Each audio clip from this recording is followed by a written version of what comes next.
Pertama, air sebagai sumber energi gerak.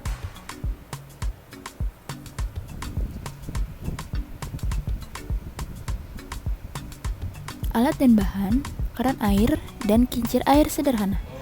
Pertama-tama mari kita buat kincir airnya dulu.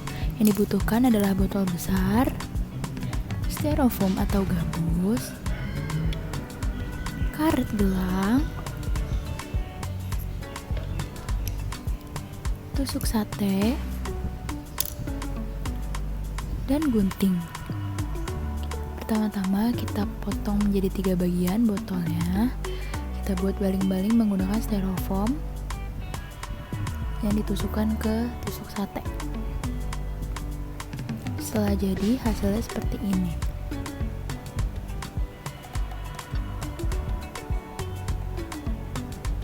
Jika tidak diberi air, baling-baling tidak akan berputar. Nah, jika kita beri air, baling-baling akan berputar. Hal ini membuktikan bahwa air dapat menggerakkan suatu benda yang dilaluinya.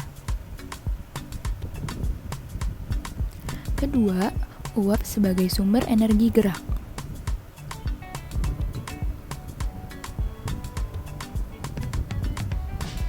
Alat dan bahan, panci, kompor, sendok, kelereng, dan air. Pertama-tama, kita taruh kelereng dan sendok di atas panci yang berisi air. Lalu kita nyalakan api, tunggu sampai airnya mendidih, lalu kita taruh seperti tadi, kelereng dan sendok di atas air mendidih.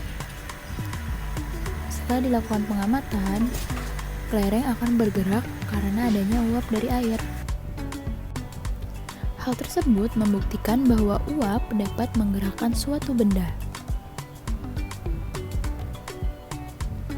Yang ketiga, angin sebagai sumber energi gerak.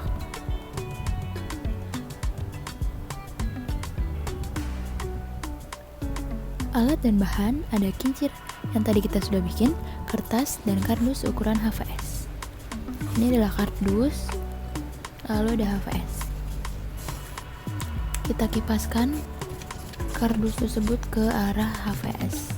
Yang terjadi adalah kertas HVS tersebut akan bergerak karena adanya angin.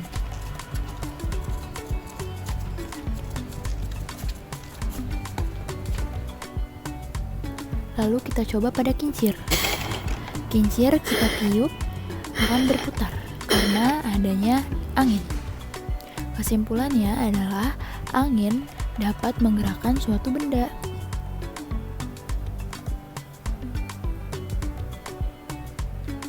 Yang pertama, bunyi dapat merambat melalui zat padat, cair, dan gas. Alat dan bahan ada gelas, pensil, corong, kaleng, selang, benang, korek api, dan air. Praktikum pertama. Peganglah ujung selang pada masing-masing orang, lalu tanya apakah terdengar atau tidak suara dari yang berbicara.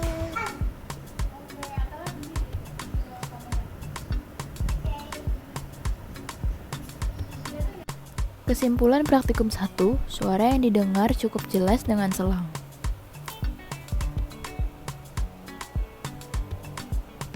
Praktikum 2.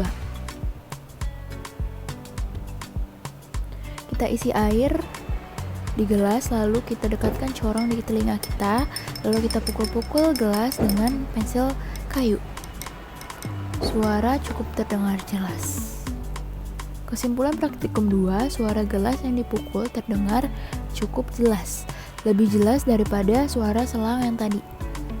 Praktikum 3. Yang pertama kita lubangi gelas dan kita masukkan benang, lalu kita ganjel dengan korek api pada masing-masing gelas ya. Setelah jadi, kita praktikan. Minta rekan kalian untuk memegang salah satu gelas dan kalian juga memegang salah satu gelas. Minta rekan kalian untuk berbicara, lalu kalian mendengarkan apakah terdengar jelas atau tidak suara dari pembicara. Sekarang kita kendorkan benang. Kendor. Awas majuan. Ya. Jika benang kendor, maka suara yang dihasilkan tidak sama sekali terdengar. kalau mau kedengeran talinya nggak boleh kendor.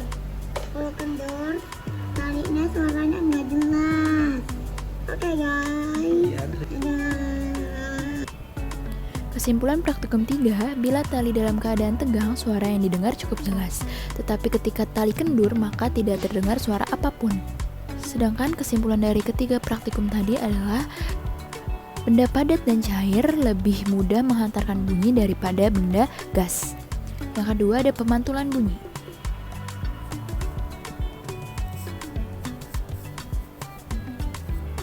Alat dan bahan: piring, pipa karton, gabus, jam tangan. Kita susun pipa karton seperti pada video. Lalu kita taruh jam tangan pada salah satu pipa karton.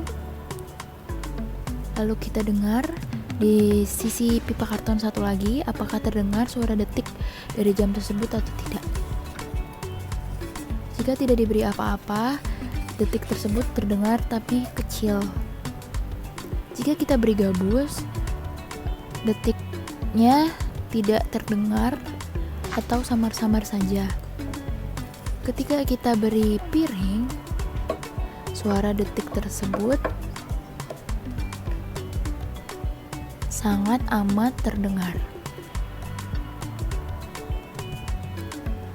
Kesimpulan dari praktikum ini adalah gabus adalah benda yang menyerap bunyi, sedangkan piring adalah benda yang dapat memantulkan bunyi, sehingga suaranya lebih keras terdengar. Terima kasih.